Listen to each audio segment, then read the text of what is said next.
Basado en lo que dice el profesor, les pido suma atención, es un tema complicado. Good afternoon, teacher and partners. Ah, no, ustedes me tienen que hacer el seminario completo en inglés, acuérdense con los sobrevivientes.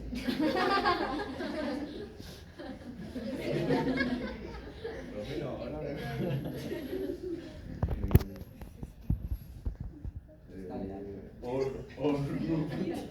Our group is composed by Daniela Nausa, Brenda Rincón, and me, Leonardo Yepes. Speak because enterotoxinas. Okay, we have the contents. In the contents we have a definition for cholera and Escherichia coli, etiology, physiopathology, and symptoms and complications. But in the first part we have what is the literally the complications by the intestinal endometriosis, the endotoxins. Sorry, is an enterotoxin diseases are a group of gastrointestinal disorders, or maybe with a six or with symptoms which are complicated by the pathogens. It is caused by toxins produced by the bacterium, and these toxins act on the small intestine in the major place, but in the big intestine is more or less, but is altering the absorption of the water and the electrolytes, which leads of diarrhea, vomit, and other symptoms. Okay, la clasificación encontramos las enfermedades por toxinas A y B, en la que encontramos el cólera, Escherichia coli enterotoxigénica y Bacillus cereus. El cólera, que es causada por la bacteria Vibrio cholerae, que es la toxina colérica que estimula la adenilato ciclasa, que aumenta la producción de adenosinmonofosfato cíclico, que es un nucleótido derivado de esta enzima que alteran la absorción de agua y electrolitos. La Escherichia coli enterotoxigénica, que produce una toxina termolábil que actúa igual que la toxina colérica, y la termoestable, que esta aumenta la secreción de cloruro. El Bacillus cereus, que produce dos tipos de enterotoxinas, una hemolítica y una no hemolítica, pero ambas toxinas alteran la absorción de agua y electrolitos. Y las enfermedades mediadas por toxinas que afectan directamente a las células, tenemos la Escherichia coli enterohemorrágica, que produce la toxina Shiga, que daña las células del epitelio intestinal, y Staphylococcus aéreo, que produce aureus. Es una necesariamente nos vamos a contaminar en un avión.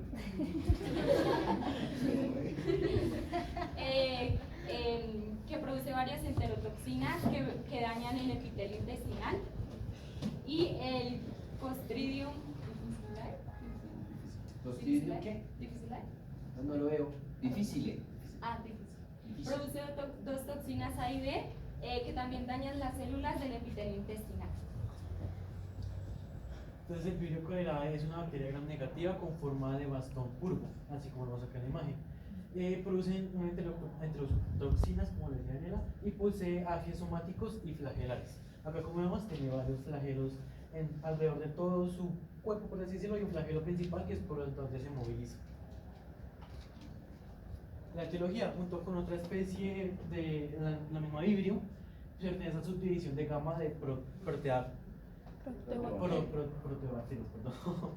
Hay dos cepas principales, que es el mismo Vibrio cholerae y la clásica y el TOR, que ambos son muy importantes para las enfermedades intestinales.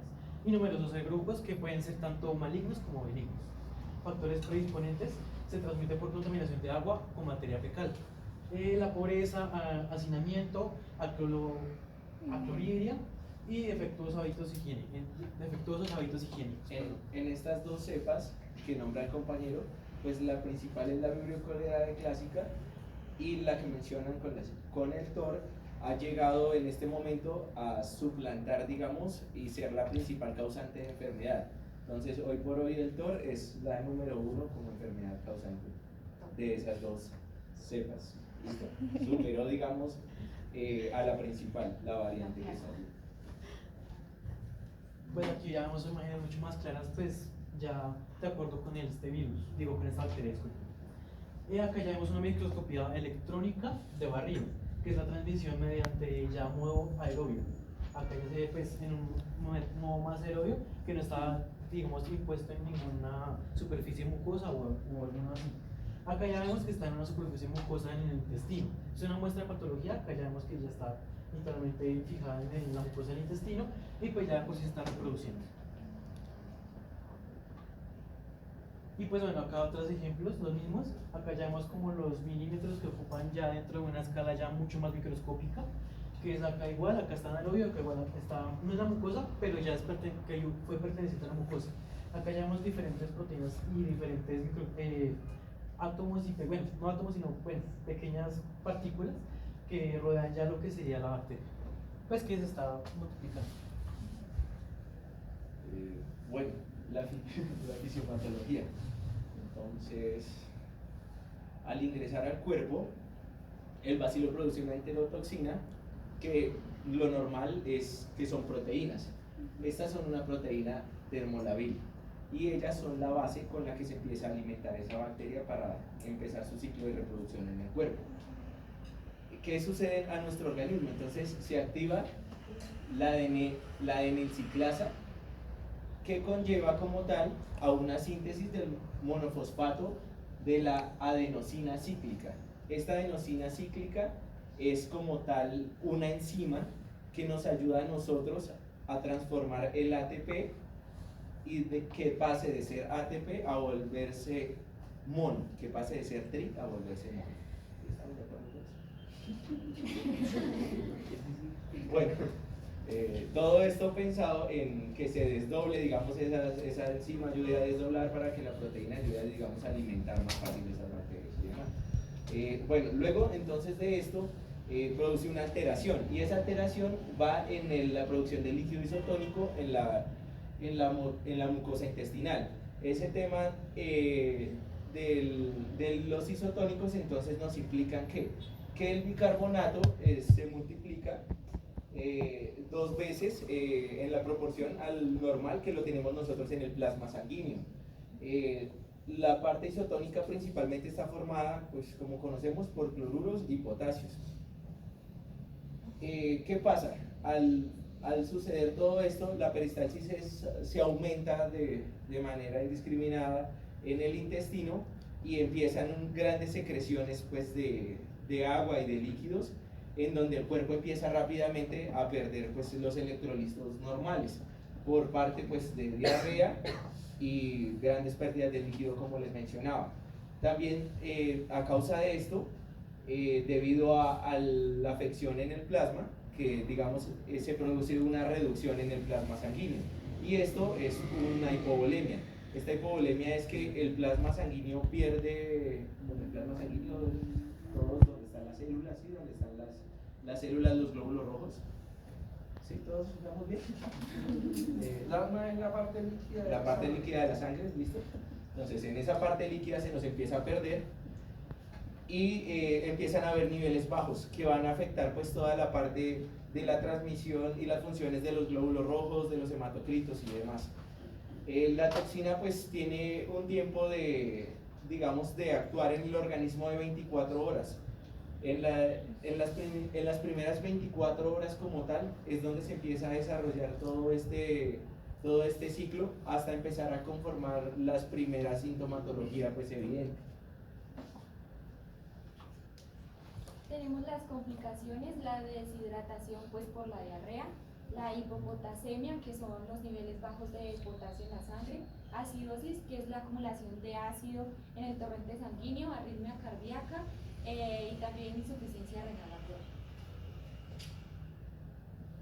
Antes de que pasen para Escherichia, ¿qué es la característica más? Bueno, importante que el Vibrio cholera tiene la cepa, el TOR tiene 2 fracciones, tiene una fracción A y una fracción B. Cuando una persona se contamina con la fracción B, se contamina con Escherichia, la primera fracción que sale es la fracción B. La fracción B prepara las células que mostraba Jonathan, prepara las células del epitelio del colon, y a los 30 minutos que la fracción B coloniza las células del colon, entonces llega la fracción A, que es la que desencadena toda la sintomatología. ¿Qué es lo más característico de la diarrea por Vibrio cólera?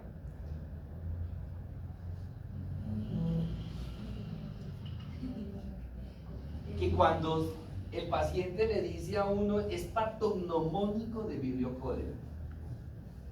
Primero que todo, pero les adelanto, o sea, es una diarrea profusa en una sola deposición. El paciente puede quedar deshidratado en una sola deposición.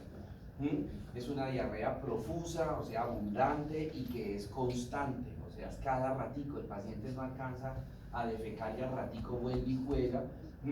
Por eso está saliendo tanto líquido de la célula y se produce rápidamente la deshidratación del paciente. Pero hay dos características importantísimas de la diarrea por Vibrio cólera. ¿Cuál es la primera? Les pregunto, ¿esa diarrea está constituida principalmente por qué? ¿Cuál es el componente principal de la diarrea? Bueno, la parte de los electrolitos del cuerpo, las sales. ¿Cuáles electrolitos? Las sales, el cloruro y el potasio. ¿Por moco? El bicarbonato. Es el que sale ahí. Y esa salida del bicarbonato, viene la segunda característica, le confiere a la diarrea por Vibrio cólera, ¿qué característica? Una característica blanquecina. Ajá. ¿Se llama cómo? Es casera el nombre. Sí, Diarrea en agua de arroz. Porque es blanca, la diarrea es blanca por la salida del bicarbonato. Muy bien, continúe. Pues ahora vamos a hablar sobre el Escherichia coli. Es un bacilo igual a gram negativo, es la principal característica de estas dos bacterias, puesto que pues, ya sabemos que el gram negativo es el que más fácil de teñir según la tensión de gramo. Esto ya también facilita cuál medicamento y cuál analgésico, bueno, no analgésico, perdón, antibiótico vamos a utilizar en la bacteria. No es exigente, oxidasa negativo, catalasa positivo. Es anaerobio, es facultativo, perdón, cuya temperatura de crecimiento preferente es a 37 grados Celsius, que es mesófilo. Fimbriado y comúnmente es móvil por flagelos perítlicos. Igual acá no tiene el flagelo principal como lo tenía ya el Cholerae, que ya es mucho más notorio en su cápsula. Bueno, Pues, ¿qué tiene como tal la Escherichia coli de característica? Que como lo dice, pues no es exigente, o sea, en cualquier medio se reproduce con facilidad. Entonces, digamos, la invasión en el organismo de un mamífero es muy fácil. Sucede de una manera descomunal de la hora 0 a la hora 24, es muy rápido. Y aparte de eso, pues si vemos la temperatura del organismo en el interior de nosotros es perfecta para su proliferación. Bueno, pues ya como le decía Leo, que esto ya pues lo facilita más a que vea de forma natural en el intestino, pues por las características que ya mencionamos. Ya en los animales de sangre caliente, incluidos los humanos. La mayoría de las cepas del Escherichia coli son inofensivas, incluso son beneficiosas, puesto que esto ayudan de por sí a la digesta de los alimentos del bolo, que ya pues para que sea mucho más hidratada y pues pueda ayudar ya al correcto funcionamiento del tracto digestivo. Esto puede producir vitaminas, pero sin embargo algunas cepas, ya según la evolución y según su tratamiento, pueden causar enfermedades como la diarrea del viajero y la infección del tracto urinario.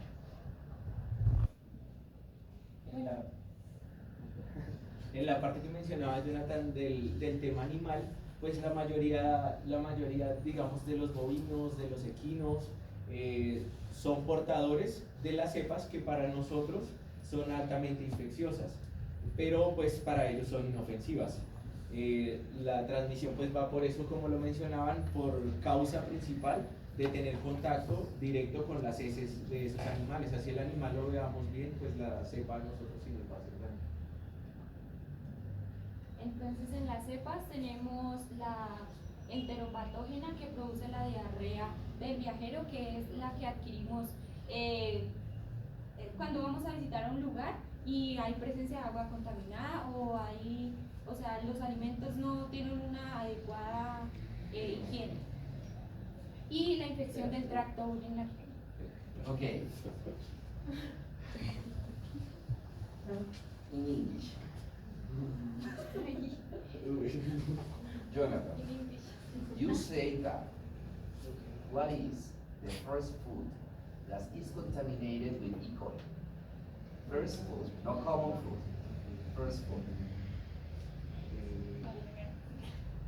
You say, Sorry, you start the exposition. you can repeat please?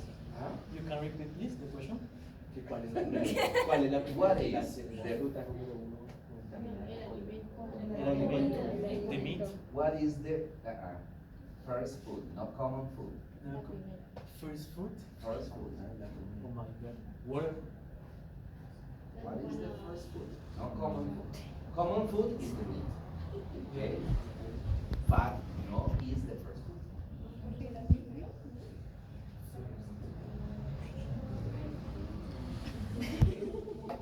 La espalda. Las espaldas de Inclusive, se contamina, así sea que nosotros tengamos el mayor cuidado. Ok. Son algunos vegetales como la No. lechuga. Sí, no. La leche. Listen to me, first food. First. In 20 minutes, more or less, is contaminated with E. coli. Air? No, but it's not love food. Fresas. No. Ah? Is a food. Es una fruta. El plátano. No. La manzana. Not is food, not is meat, not is fruit, not is vegetable. Ajá.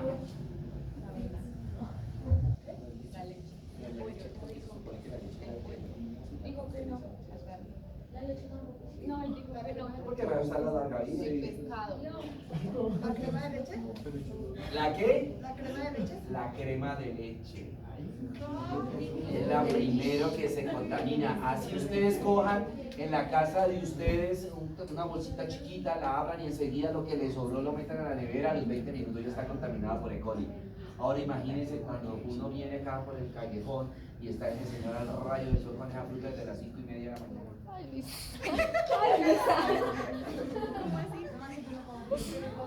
Okay, continue please.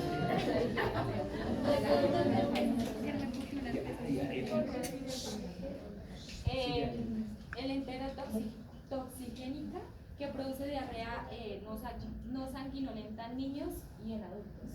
La enteroinvasiva que invade el epitelio intestinal y pues esta sí ya causa la diarrea sanguinolenta.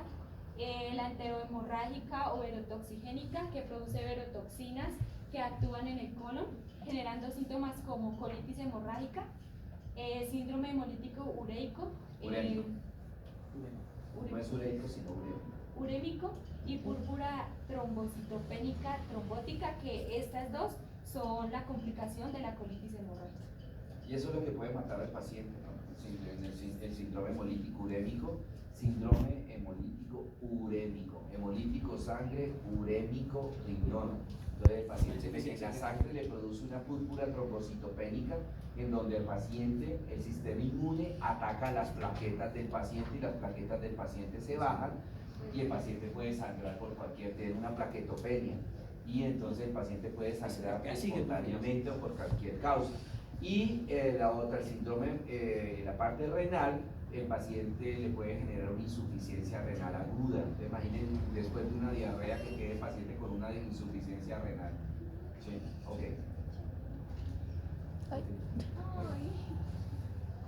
La fisiología, pues los factores predisponentes de consumo de alimentos crudos, la ingesta de agua contaminada, el contacto de persona a persona, que no es muy común, pero igual puede darse, el contacto con materia fecal de animales, que es la que pues peor. Animales no son afectados, pero producen una bacteria, como les decía. Acá vemos otra vez de forma microscópica, que ya está supremamente arraigado ya pues a la mucosa del intestino. Este es un diferente contraste, pero pues, no es electrónico, pero es antiguo. En la fisiopatología, que tiene una serie de factores de virulencia que les permiten adherirse a las células intestinales, invadirlas y producir toxinas. Entonces tenemos las fimbrias, pues que son pelos cortos que permiten que la bacteria se adhiera a las células intestinales, generando pues adhesión. Las toxinas, que son proteínas que dañan las células intestinales, pues causando la diarrea. Sideróforos, que son moléculas que permiten que la bacteria obtenga hierro y favorezca su crecimiento. La bacteria produce toxinas pues, que dañan las células y pues como todo una respuesta inflamatoria. Las complicaciones, pues dentro de ellas están el síndrome urémico hemolítico, que es lo que el profe nos describía, produce una una plaquetopenia, que es un descenso en los niveles de plaquetas del organismo. Esto hace como tal que se facilite la producción de trombos y de microtrombos que llegan pues con mayor facilidad, pues decía la literatura por ahí, que por las arterias renales con mucha facilidad y llegan al riñón y se producen pues con pequeñas obstrucciones. Y esas pequeñas obstrucciones empiezan a darnos la insuficiencia renal aguda. Bueno, eso es en general. ¿Hay otros síntomas? Sí, ven. Háganle. Los síntomas, la bacteria se transmite al hombre principalmente por el consumo de alimentos contaminados como productos de carne picada, carne molida, cruda, obviamente. Leche cruda y hortalizas y semillas germinadas crudas contaminadas. Calambres abdominales y la diarrea, que es lo que principalmente se demuestra, que puede progresar en algunos casos como diarrea sanguinolenta, como se llama, que es la colitis hemorrágica. También puede tener fiebre y vómitos. La infección puede conducir a una enfermedad potencialmente mortal, como ya mencionaba el profesor, como el síndrome hemolítico urémico. Este síndrome se caracteriza por insuficiencia renal aguda, anemia hemolítica y trombocitopenia. La morfología del intestino hace que la bacteria como tal, cuando llegue, facilite la adhesión, como mencionaba Daniela y Jonathan, porque digamos en medio de las cerdas, en los espacios que hay en el intestino, ellas digamos llegan y se acumulan todas allá. Y entonces el intestino, dentro de su funcionamiento normal, intenta hacer mucha peristalsis, pero no logra evacuarlas por cómo se posicionan y se adhieren con esa facilidad. Y esa peristalsis aumentada es lo que ya hace esa colitis hemorrágica, de que tanto estar esa fricción entre el endotelio como tal intestinal, se produzca ya ese sangrado.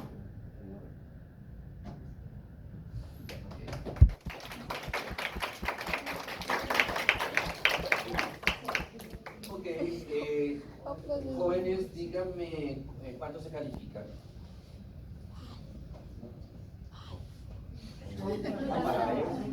Punta médica.